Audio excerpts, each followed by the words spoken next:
Как вы сами сейчас? Хорошо. Простуда больше не цеплялась? Нет. Жыхарка вёскі Махро Ніна Андреевна Ігнатавец размяняла ўжо 9-й дзясятак. Запісаць ЭКГ, памераць ціск, зрабіць агляд. Усё гэта для дадзенай катэгорыі пацыентаў робіцца на даму. Такіх як Ніна Андреевна, адзінокіх на ўліку ў махроўскай амбулаторыі 166 чалавек. Нина Андреевна, Да, как вам ваш доктор сельский? хорошо. Позову, но отказывается никогда.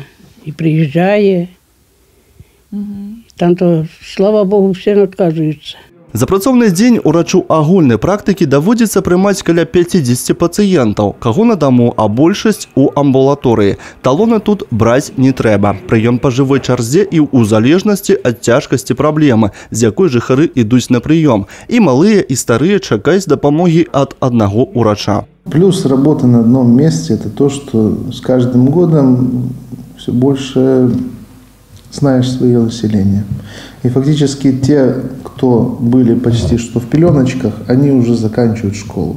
Минус один, то, что если что-то вдруг случится, то ты должен сам выкручиваться. Сёння пастаянны калектыў амбулаторыі вёскі Махро – гэта урач агульнай практыкі стаматолог, фельчар-акушэр і фельчар-лабарант, 3 медсястры, 2 санітаркі і вадзіцель. Акрамя таго, у склад махроўскай амбулаторыі ўваходзіць Хамічаўскі ФАП, які абслугоўвае жыхароў вёсак Завішча, Хамічава, Чырвоная і Вулька. Усяго ж у зоне абслугоўвання 6 вёсак, дзе пражывае каля 1500 чалавек. Махро з іх самая вялікая. Тут больш за 900 жыхароў. Хороший у нас врач, всегда, если что надо, мы всегда звоним ей, она всегда на телефонные звонки, даже в выходные поднимает.